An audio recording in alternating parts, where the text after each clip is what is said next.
Hey everyone, and welcome to RUBIN'S Mind Lab, where we break down the latest research into what it really means.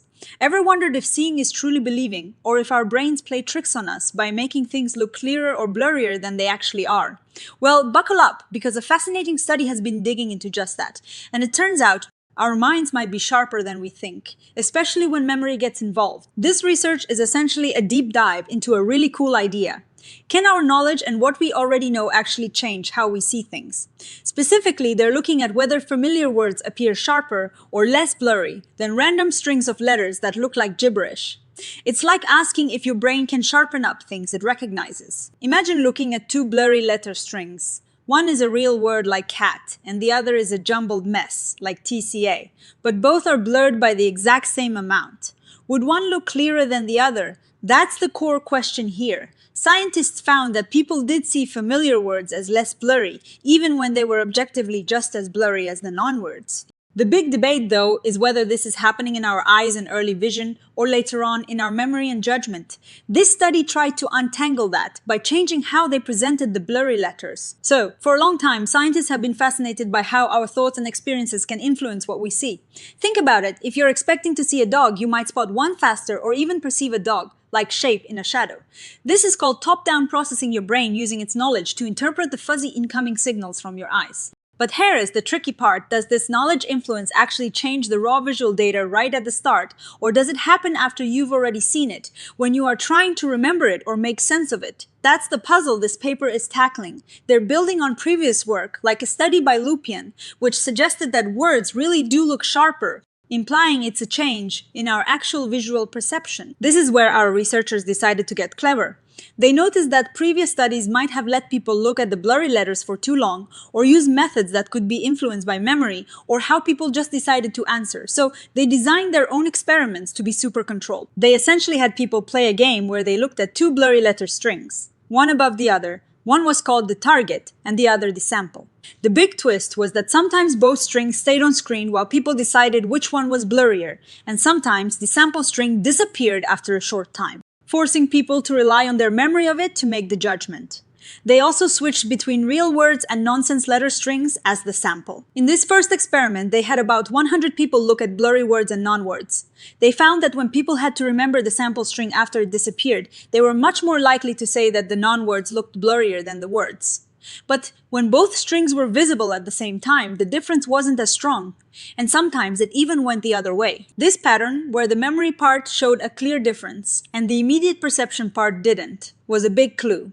It suggested that the words look sharper effect might be happening more in our memory than in our immediate sight. This was basically a do-over of experiment 1, but with a lot more people, over 300, they wanted to make sure the results weren't a fluke and used a slightly different way of analyzing the data, similar to the original Lupyan study. And guess what? They found pretty much the same thing. Again, when people had to rely on memory, non-words were more likely to be judged as blurrier. But when they could see both at once, that difference was much weaker or even disappeared. This strengthened the idea that memory plays a big role. The researchers felt pretty confident here.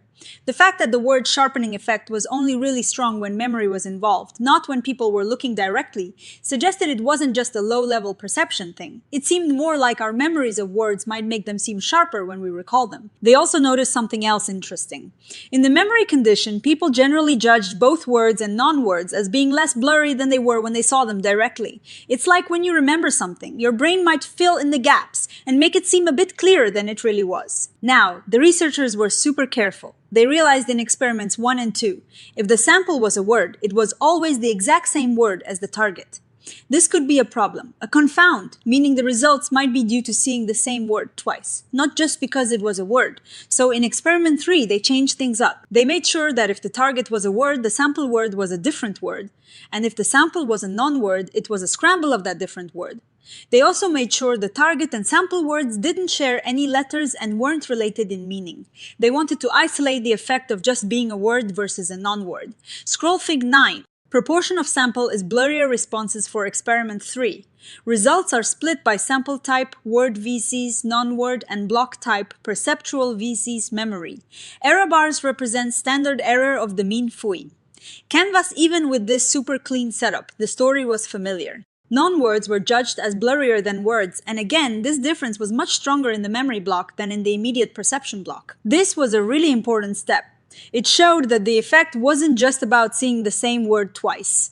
Even when the words were different, the memory condition still boosted the difference, making non-words seem blurrier. But there was still one nagging question. In all the previous experiments, the target was always a word. What if the target being a word was somehow influencing how the sample was judged? So in experiment 4, they flipped it. The target was always a non-word, scroll Fig 12. Proportion of sample is blurrier responses for experiment 4. Results are split by sample type word vs non-word and block type perceptual vs memory. Error bars represent standard error of the mean HANVAs. And this is where things got really interesting. When the target was a non-word, the effect of the sample being a word or non-word largely disappeared.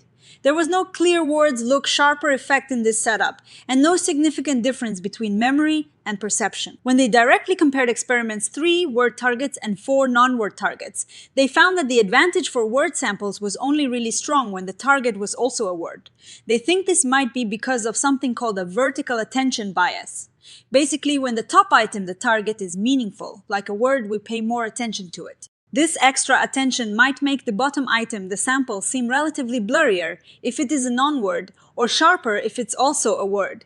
It's like the meaningful target draws focus, making the contrast with the less meaningful sample more apparent. So, what's the big takeaway from all of this? The idea that familiar words are perceived as inherently sharper than non-words, at least in early vision, is challenged by these results.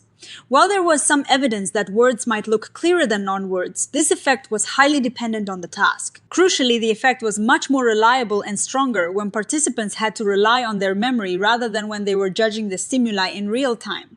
This suggests that a lot of the sharpening might be happening in how our brains reconstruct or recall the stimulus, rather than in the initial visual processing. When the target was a meaningful word, it seemed to influence the perception of the sample, but this was more about attention and context than just the inherent sharpness of the word itself. The researchers acknowledge that their study, while carefully designed, isn't perfect.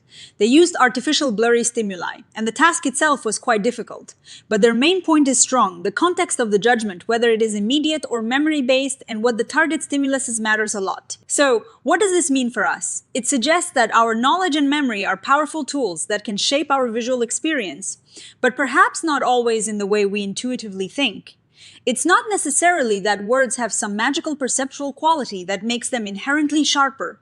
Instead, our brains are clever machines that use memory, attention, and context to interpret the world. The sharpening of words might be a sophisticated trick of memory and attention, rather than a direct alteration of our early visual perception. It highlights how complex the relationship between our minds and what we see truly is. It also makes you wonder about other ways our knowledge might be subtly influencing what we perceive every single day. This study really makes you think about how much of what we see is actually constructed by our brains.